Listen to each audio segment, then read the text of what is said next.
দেখো আমাদের ক্রস গুণ একটু বাকি আছে, সেই ক্রস গুণটা আজকে আমরা শেষ করে ফেলবো। আমাদের একটু ক্রস গুণ বাকি আছে। ক্রস গুণের গতদিন আমরা ক্রস গুণ সম্পর্কে বিস্তারিত আলোচনা করছি। এ ক্রস বি সমান এ বি সাইন থিটা আর সাথে হলো ইটা। এ ক্রস বি সমান A B sine theta R eta. A cross B মানে দুইটা ভেক্টরের ক্রস গুণ। এ বি মানে কি ছিল?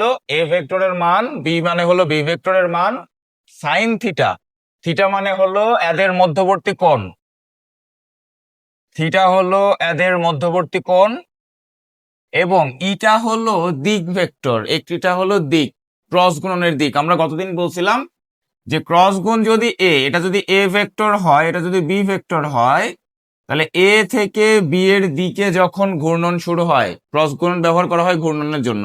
তাহলে যদি এ থেকে বি এর দিকে এটা ঘুরতে থাকে, তখন ঘুরতে ঘুরতে বস্তুটা সামনের দিকে বের হয়ে চলে আসবে। কারণ ঘূর্ণনের দিক আমরা কি আলোচনা করছিলাম? ডান হাতে নিয়ম, যে এই যে হাত রাখলে এই যে ঘুরালে বাইরের দিকে বোঝায়, মানে এই ঘূর্ণনের জন্য দিকটা বাইরের দিকে। তার মানে কোনো একটা বস্তুকে যদি এই ডিরেকশনে ঘুরতে দেওয়া হয়, যদি সেইভাবে ঘুরতে থাকে, তাহলে ঘুরতে ঘুরতে সে সামনের দিকে আগাবে, আস্তে আস্তে বাইরের দিকে ঘুরতে ঘুরতে সামনের দিকে আগাবে। তাহলে ঘূর্ণনের দুইটা ভেক্টর যদি এ আর বি হয়, তাহলে আমরা ক্রস গুণ করে যে ভেক্টরটা পাবো, সেই ভেক্টরটা হবে বাইরের দিকে ভেক্টর, বাইরের দিকে। আবার যদি ঘূর্ণনটা উল্টা দিকে হয়, বি থেকে এর দিকে, তখন এই ঘূর্ণনের জন্য আস্তে আস্তে ঘুরতে ঘুরতে বস্তুটা ভিতরের দিকে ঢুকে যাবে। এই ঘূর্ণনটা সবসময় দুইটা ভেক্টরকে ক্রস করলে যেই ভেক্টরটা আমি পাবো সেটা হবে লম্ব ভেক্টর, সেই ভেক্টরটা হবে লম্ব। এটা গতদিন আমরা টেস্ট করেও দেখছিলাম। আচ্ছা করো, আবার করো, তোমাদের একটা প্র্যাকটিস দেই, করো দুইটা ভেক্টরকে। এবার দেখো এইখানে লেখো, গতদিন আমরা দুইটা টাইপ আলোচনা করছি, আজকে লেখো টাইপ 3। 3 নাম্বার টাইপে দেখো, এই থিটাটা কি? এ আর বি এর মধ্যবর্তী কোণ। তো এ আর বি এর মধ্যবর্তী কোণটা যদি আমরা একটা কাজ করি, বিটাকে আস্তে আস্তে আস্তে আস্তে চাপ দিয়ে দিয়ে নিচে নিয়ে আসবো, তাহলে কি কোণ ছোট হবে না? যদি আমি বিটাকে আস্তে আস্তে চাপ দেই, তাহলে কি কোণ ছোট হবে? কোণ ছোট হতে হতে আমি একদম বিটাকে এর উপরে নিয়ে চলে আসতে পারবো কিনা? এ আর বি একই সরলরেখা বরাবর চলে আসলো, তাহলে তখন এ আর বি ভেক্টরের মধ্যবর্তী কোণ কত হবে? 0 ডিগ্রি। তাহলে এবার দেখো ক্রস গুণ কি হয়। এ ক্রস বি সমান সাইন 0 মানে 0, কারণ কি সাইন 0 মান 0 হয়, এজন্য সব 0 হয়ে যাবে পুরোটাই। তাহলে যদি দুটি ভেক্টরের ক্রস গুণ 0 হয়, তাহলে আমরা বলতে পারবো ভেক্টর দুটি একই দিকে ক্রিয়াশীল বা তারা সমান্তরাল। তাহলে এ সমান্তরাল বি, এটা সমান্তরাল চিহ্ন, তাহলে এ আর বি সমান্তরাল মানে একই সরলরেখা বরাবর তারা ক্রিয়াশীল বা একই দিকে ক্রিয়াশীল, তাহলে ক্রস গুণ 0 হবে। তাহলে মনে করো ডট গুণ 0 হলে কি হতো? লম্ব। ডট গুণ 0 হলে লম্ব হতো, আর ক্রস গুণ 0 হলে হবে সমান্তরাল। ওকে, দেখো এই যে একটা দুইটা ভেক্টর আমরা নিলাম, এই দুইটা ভেক্টরকে আমরা টেস্ট করে দেখব, এই দুইটা ভেক্টরকে আমরা টেস্ট করব তারা সমান্তরাল কিনা। যদি তোমাকে পরীক্ষায় টেস্ট করতে বলে যে ভেক্টর দুইটা কি সমান্তরাল না, তাহলে তুমি কিভাবে করবা? এই যে ক্রস গুণ 0 হয় কিনা দেখবা। তো চলো আমরা ক্রস গুণ করে দেখি।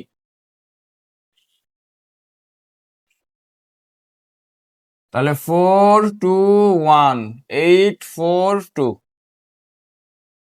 তাহলে আই যখন নিব এই বরাবর গুণ, 2 গুণে 4, 4 মাইনাস 4 মাইনাস জে নিলে 8 মাইনাস 8 প্লাস কে নিলে 16 মাইনাস 16। দেখো তাহলে এই যে ক্রস গুণ 0 হয়ে গেছে, তার মানে এই দুইটা ভেক্টর পরস্পর সমান্তরাল, এ সমান্তরাল বি।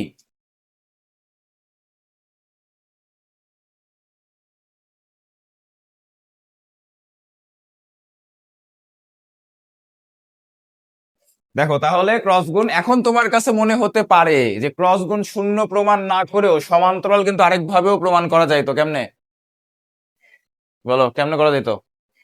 যদি কোণ আমরা বের করতাম, কোণ আসো দেখি দুইটা ভেক্টরের কোণ নির্ণয় করি। কোণ কি আছে? এই দুইটা ভেক্টরের কোণ বের করো। তাহলে কোণ কেমনে বের করে বলো দেখি? Theta is equal to cos inverse A dot B by A B, A B এর মান। তাহলে cos inverse A dot B, dot করো, কত হয়? 32 8 2, আর নিচে হলো এ ভেক্টরের মান আর বি ভেক্টরের মান, √16, 4 আর 1। এখানে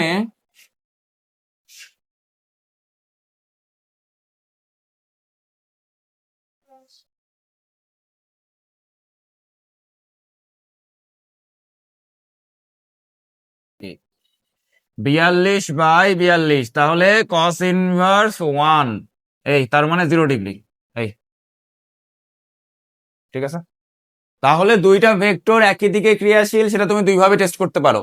একটা ক্রস গুণ যদি শূন্য হয় তখন তুমি বলতে পারবা যে হ্যাঁ তারা সমান্তরাল বা একই দিকে ক্রিয়াশীল, বা তাদের কোণ নির্ণয় করে তুমি বলতে পারো 0 ডিগ্রি, তাও হবে। 0 ডিগ্রি আসবে সব সময়, তাহলে কিন্তু ঘুরে ফিরে একই জিনিসই হলো।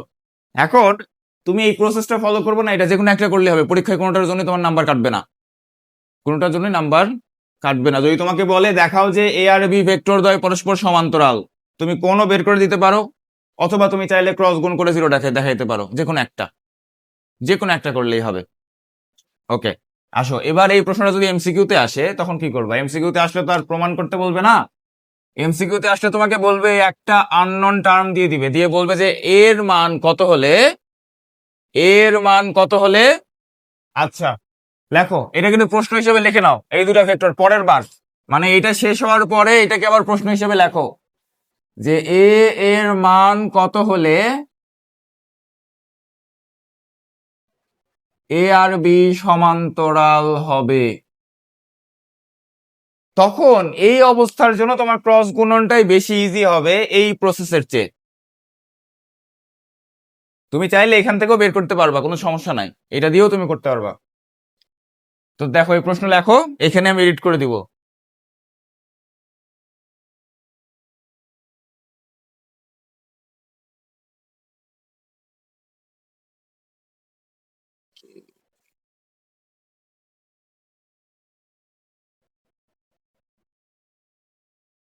দেখো এখানে এডিট করে দিলাম।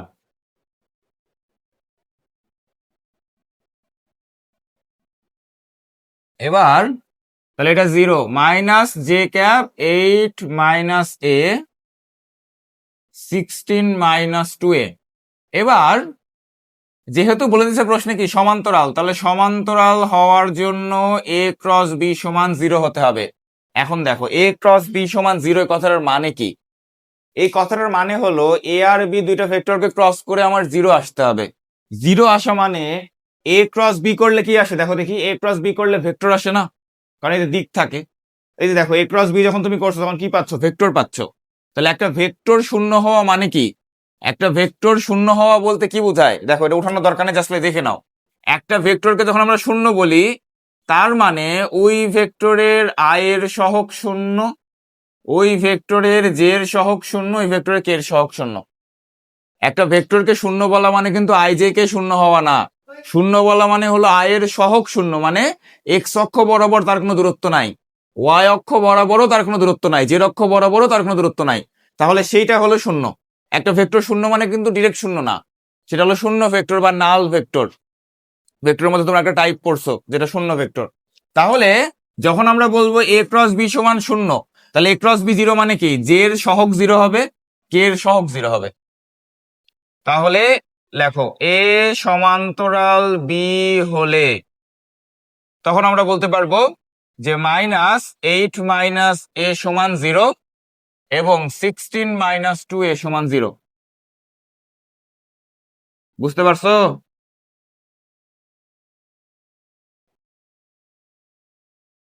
এই তাহলে এর মান হলো 8।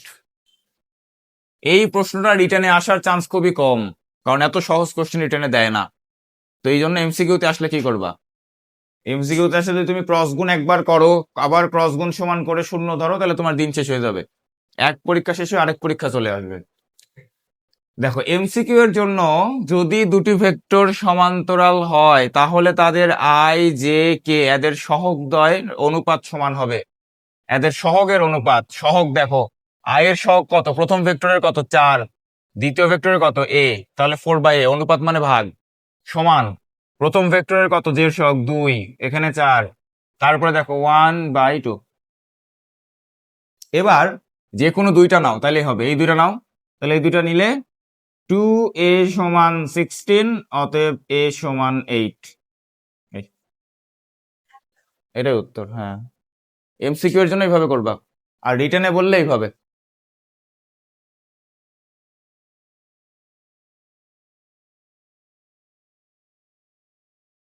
ক্ষেত্রফল নির্ণয়।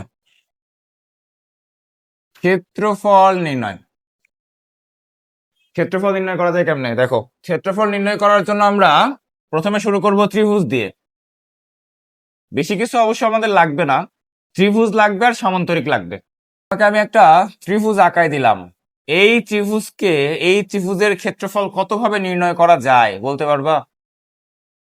এবিসি। এখন যেহেতু আমরা এখানে ভেক্টর নিয়ে আলোচনা করছি, তার মানে আমরা ত্রিভুজের তিনটা বাহুকেই তিনটা ভেক্টর আকারে চিন্তা করব। তাহলে ধরো এ বি একটা ভেক্টর, এটাকে আমি নাম দিলাম পি কিউ। তাহলে ভেক্টর থাকলে অবশ্যই আমার দিক লাগবে, তাহলে পি ভেক্টর। এটাকে দিলাম কিউ ভেক্টর, আর এইটাকে দিলাম আর ভেক্টর। নাকি বলো দেখি, একটা জিনিস একটু মনে করায় নেই, যে এখানে যদি আমি ত্রিভুজ সূত্রে অ্যাপ্লাই করতাম, তাহলে ত্রিভুজ সূত্রে অ্যাপ্লাই করলে সেই সমীকরণটা কি হতো ত্রিভুজ সূত্রের? আরেকবার বুঝতে পারিনি। হ্যাঁ, P is equal to Q plus R. যদিও এটা এখানকার কনটেক্সট না আলোচনার, তারপর আমি জাস্ট একটু তোমাদের মনে আসছে কিনা এটা দেখার জন্য। তাহলে এই ত্রিভুজের ক্ষেত্রফল ভেক্টর বাদে তুমি নরমালি কত ভাবে বের করতে পারো? কি কি সূত্র জানো বলো দেখি। তাহলে আসো, আমরা এখানে একটা উচ্চতা আঁকাই নেই, দেখি কি হয়। এখানে আমরা একটা উচ্চতা আঁকাই নিলাম, আর এই কোণটাকে ধরলাম থিটা। কোনো সমস্যা আছে? তাহলে কি বললা, এটার তাহলে এইচ নাকি? তাহলে ক্ষেত্রফল কি হবে? হাফ ইন্টু ভূমি গুণন উচ্চতা। তো ভূমি কি? কিউ, আর উচ্চতা কি? এইচ। এটা নিয়ে তো কোনো আপত্তি নাই। কিউ মানে হলো কিউ এর মান, কিউ ভেক্টর না, কিন্তু এখানে ভেক্টর দিব না আমরা, জাস্ট কিউ এর মান। ওকে, এবার যেহেতু আমাদের হাতে আছে কি দুইটা ভেক্টর পি আর কিউ, তার মানে আমাদের টার্গেট হলো ভেক্টরে আসতে হবে। মানে থাকলে তো হবে না, ভেক্টরে আসতে হবে। এইচ দিয়ে তো হবে না, এইচটাকে ভেক্টরে নিয়ে আসতে হবে পি আর কিউ এর ভিতরে। তো চলো তাহলে এইচটা আমরা বের করে নিব। খেয়াল করো, এখানে যদি আমি একটা বিন্দু দেই ডি বিন্দু, তাহলে এ বি ডি এরা কি একটা সমকোণী ত্রিভুজ না? এ বি ডি ত্রিভুজ, এ বি ডি এটা কি একটা সমকোণী ত্রিভুজ কিনা? তাহলে এই সমকোণী ত্রিভুজের মধ্যে আমার দরকার পি এর সাথে এইচ এর সম্পর্ক, তার মানে কি লম্বের সাথে অতিভুজ। তাহলে লম্বের সাথে অতিভুজ আসে কোথায়? সাইনে নাকি? সাইনে আসে না? সাইন থিটা সমান লম্ব বাই অতিভুজ P.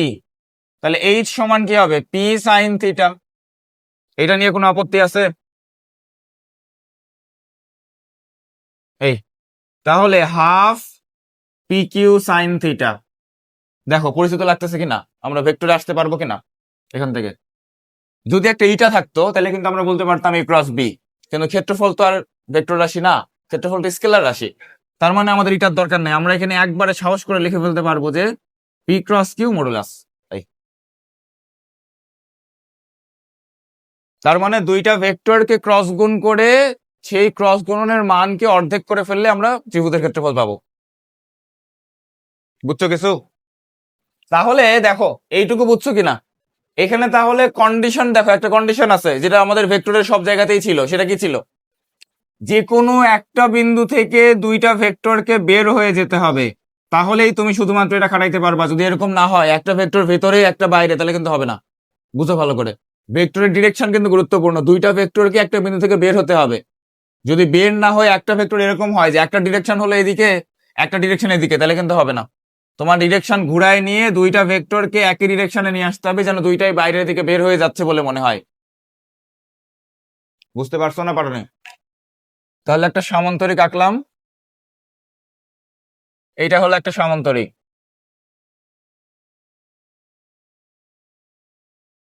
O A B C. এই সামান্তরিকের এইটা একটা কোণ থিটা, এবং এইটা একটা বাহু, আর এখান থেকে একটা উচ্চতা টানলাম, সেটা হলো এইচ। তো বলো দেখি, এই সামান্তরিকের ক্ষেত্রফল কি হবে? সামান্তরিকের ক্ষেত্রফল কি হয়? ভূমি গুণ উচ্চতা মনে হয় নাকি?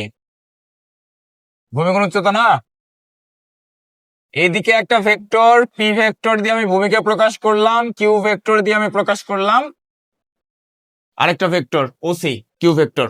তাহলে এবার এই ত্রিভুজের মতো চিন্তা করো, এইচ আমরা কেমনে বের করছিলাম, এই যে পি এর সাথে আসছিল সাইন থিটা, তাহলে এখানে যদি আমি এইচ বের করি তাহলে কিউ এর সাথে কি সাইন থিটা আসবে না?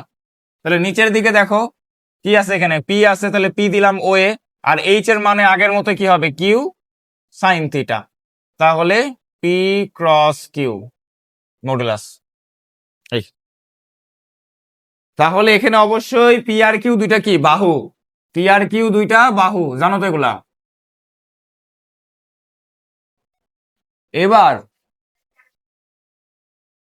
এবার তোমাকে সামান্তরিকের দিছে কর্ণ, এবার বাহু দেয়নি, এবার কি করবা, এইটা হলো পি ভেক্টর, এইটা দিছে কিউ ভেক্টর, এবার আমাদের এই কর্ণ ধরে ক্ষেত্রফল নির্ণয় করতে হবে, কর্ণ ধরে আমাদের এবার ক্ষেত্রফল নির্ণয় করতে হবে।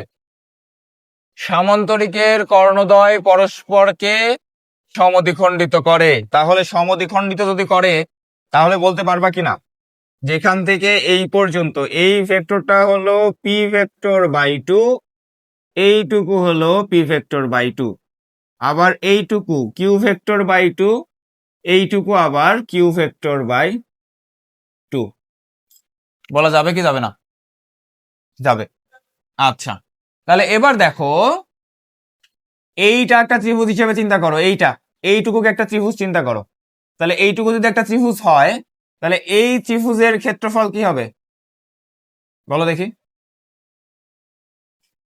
এই ত্রিভুজের ক্ষেত্রফল কি হবে বলো। এই যে এই বিন্দুকে যদি আমি ধরি তাহলে এইদিকে ভেক্টর এইদিকে ভেক্টর, দুইটা ভেক্টর, ত্রিভুজের ক্ষেত্রফল কি ছিল, হাফ দুইটা সন্নিহিত ভেক্টরের ক্রস গুণ, ঠিক না, এরকম ছিল না, হাফ ইন্টু দুটি সন্নিহিত ভেক্টরের ক্রস গুণের মান। সন্নিহিত ভেক্টর মানে কি, এই যে এই ত্রিভুজের জন্য এইটুকু একটা ভেক্টর পি বাই টু, এইটুকু একটা ভেক্টর কিউ বাই টু, বুঝতে পারছো, পারোনি? যখন আমরা এই ত্রিভুজটা চিন্তা করব, এই ছোট ত্রিভুজটা, এই নিচের একটা খণ্ড, চার ভাগের মধ্যে এক ভাগ, তাহলে আমাদের ত্রিভুজের যখন ক্ষেত্রফল আমরা হিসাব করলাম তখন আমরা কি বলছিলাম ত্রিভুজের ক্ষেত্রফলে, যে একটা ত্রিভুজের এইটা যদি হয় কিউ ভেক্টর আর এটা যদি হয় পি ভেক্টর, তাহলে ক্ষেত্রফলটা কি হবে, হাফ পি ক্রস কিউ এর মান। মানে আমাদের যে কোনো দুইটা ভেক্টর জানতে হবে, দুইটা ভেক্টর জানলেই হয়ে যাচ্ছে, সেই দুইটা ভেক্টর অবশ্যই এরকম হতে হবে এবং একই বিন্দুতে মিলিত হতে হবে। তাহলে এখানে দেখো এই ত্রিভুজের মধ্যে দুইটা ভেক্টর, একটা হলো এই যে এইটুকু পি বাই টু যেটা অর্ধেক, এবং আরেকটা এইটুকু কিউ বাই টু, তাহলে দুইটা ভেক্টর মিলিত হয়েছে কোন বিন্দুতে, এই বিন্দুতে, তাহলে এইটুকু এই ত্রিভুজের জন্য, এইটুকু ত্রিভুজের জন্য কি হবে, এইটা, বুঝছো এবার? তাহলে এরকম এখানে কয়টা ত্রিভুজ পাবা, এরকম ত্রিভুজ পাবা কয়টা, চারটা, তাহলে 4 ইন্টু এত। তাহলে আসো আমরা এখানে একটু হিসাব করি, এই টু কে টু টু যেহেতু গুণ আছে তার মানে কি 2 2 4, বাইরে বের করে না, তাহলে কত হবে 8, কারণ টু তো স্কেলার রাশি, টু তো একটা সংখ্যা, টু তো নর্মাল গুণ করে বের হয়ে আসবে। তাহলে দেখো 4 দুগুণে 8, তাহলে half P cross Q modulus এই। তাহলে এইটা কখন হবে, যখন কর্ণ হবে পি কিউ, কর্ণ পি কিউ হলে। এখন তুমি বুঝবা কেমনে, তোমাকে প্রশ্নে বলেই দিবে, ভেক্টর দিয়ে বলে দিবে যে এটা কি বাহু নাকি কর্ণ। কর্ণ পি কিউ হলে তখন এইভাবে আমরা হিসাব করব, তখন আমাদের এই ক্ষেত্র এই সূত্রটা খাটবে।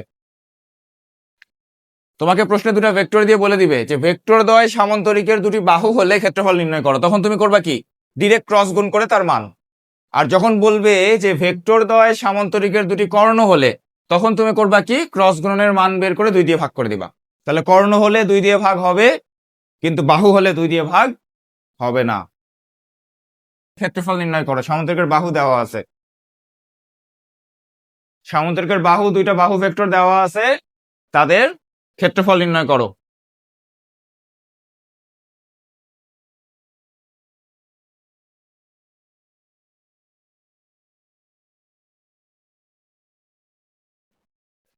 দেখো তাহলে এইটা আঁকাও, টাইপ 5 লেখো, লিখে লেখো সমতলীয় হওয়ার শর্ত।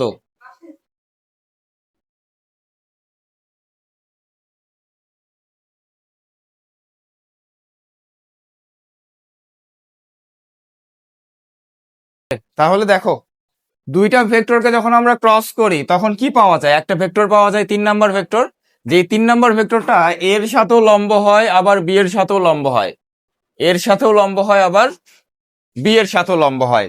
এটা তোমরা গতদিন দেখছো কিনা? গতদিন দেখাইছিলাম, মনে আছে? দেখো এখানে যদি আমরা P cross Q, P R Q কে ক্রস করতাম, পি আর কিউ কে যদি আমরা ক্রস করতাম তাহলে কি আসতো? একটা ভেক্টর আসতো। তো এই ভেক্টরটা কত আছে তোমরা করছোই মনে হয়। কত আসছে বলো? ভেক্টরটা কত আসছে? ভেক্টরটা কত আসছে?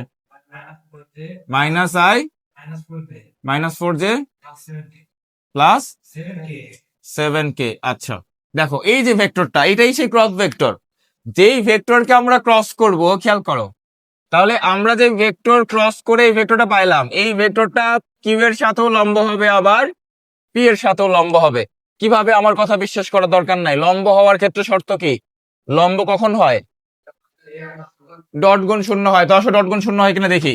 এই প্রথমে পি এর সাথে, দেখো পি এর সাথে করি, তাহলে -2 -12 তারপরে +14, দেখো 0 হয়েছে।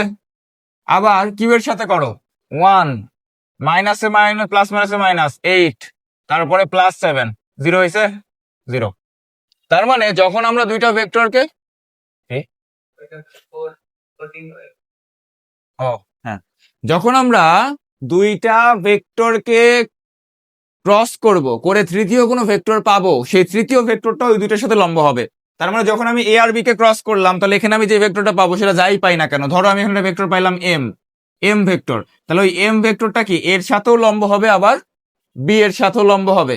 ক্রস করার পর আমি যেটা পাচ্ছি এমটা কি হবে? দুইজনের সাথে লম্ব হবে। তাহলে ওই এমটা যদি আবার সি এর সাথেও লম্ব হয়, তার মানে আমরা কি বলবো? যে সবাই একটা তলেই অবস্থান করতেছে। এমটা তো এ আর বি এর সাথে লম্বই, এমটা তো এ আর বি এর সাথে লম্বই। যেমন ধরো তোমরা যে আমার সামনে বসে আছো, এটা তোমরা প্রমাণ করবা কেমনে, বা আমি কিভাবে ম্যাথমেটিক্যালি প্রমাণ করবো যে তোমরা বসে আছো?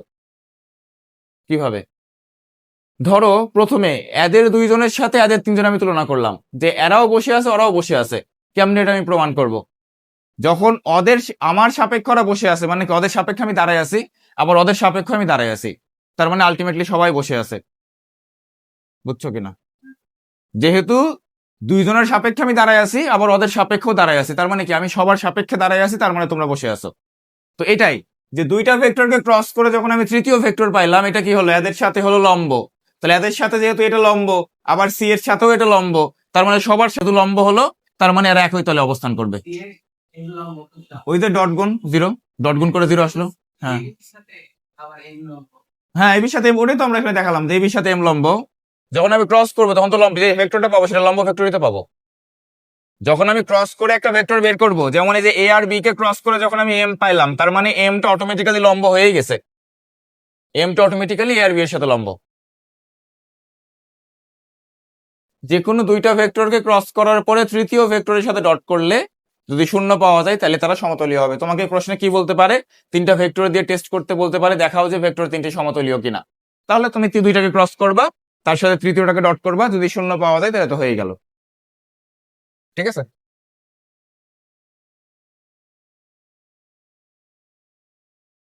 আচ্ছা, কিভাবে লম্ব হলো দেখো। আমরা কি বলছিলাম শুরুতে, ক্রস গুণের আলোচনার শুরুতে আমরা কি বলছিলাম? যে যখন আমরা একটা ভেক্টর থেকে আরেকটা ভেক্টরকে ক্রস করি, তাহলে ক্রস করা মানে কি? ঘূর্ণন, এদিক থেকে এদিকে ঘোরানো। তাহলে ঘূর্ণনের জন্য আমরা দিকটা পাচ্ছিলাম কোন দিকে? এদিকে, লম্ব দিকে না? তাহলে এই লম্বটা চিন্তা করো, এর সাথেও লম্ব, আবার এই লম্বটা কি বি এর সাথেও লম্ব। এই লম্বটা এর সাথেও লম্ব, এই লম্বটা বি এর সাথেও লম্ব। তাহলে দুইটার সাথে যদি লম্ব হয়, তাহলে ক্রস গুণ করে যে ভেক্টরটা আমি পাবো সেটা কোন দিকে বোঝাবে? এদিকে, লম্ব দিকে। তো এই জন্য এটা লম্ব। এই জন্য দুইটা ভেক্টরকে ক্রস করলে 3 নাম্বার যে ভেক্টরটা পাওয়া যাবে সেটা সবসময় লম্বই হবে। কাদের সাথে? যাদের থেকে ক্রস করে পাওয়া গেল তাদের সাথে। বুঝছো? তাহলে তোমাকে পরীক্ষায় ক্রস গুণ বের না করে এটাও বলতে পারে, যে দুইটা ভেক্টর দিয়ে বললো যে এদের লম্ব ভেক্টর নির্ণয় করো, সেটাও বলতে পারে। ঠিক আছে? এইটাও বলতে পারে। তখন ক্রস করে দিলেই হয়ে গেল। লম্ব ভেক্টর বললে তখন তুমি ক্রস করে দিবা ডিরেক্ট। ওকে, এরপরে লেখো আয়তন নির্ণয়। কোনো ঘনবস্তুর আয়তন নির্ণয় করতে যদি বলে, এইটা একটা তিনটা ভেক্টর। কোন তিনটা ভেক্টর? যেই তিনটা ভেক্টর দিয়ে সেই ঘনবস্তুটা তৈরি হয়েছে, সেই ঘনবস্তু তৈরি হয়েছে যে তিনটা ভেক্টর দিয়ে, সেই তিনটা ভেক্টর হলো এই তিনটা। তাহলে আয়তন নির্ণয় করার জন্য, যেহেতু আয়তন স্কেলার রাশি, তোমরা এখানে আই জে কে নিবা না, শুধু সহগগুলা নিয়ে ম্যাট্রিক্স নির্ণায়ক বানাবা, তাইলে হয়ে গেল। এই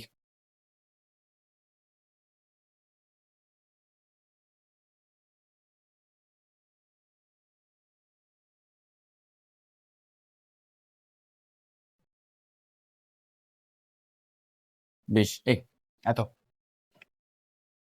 তো এই মোটামুটি 6টা টাইপের ভিতরে দিয়ে আমাদের ক্রস গুণ শেষ হলো।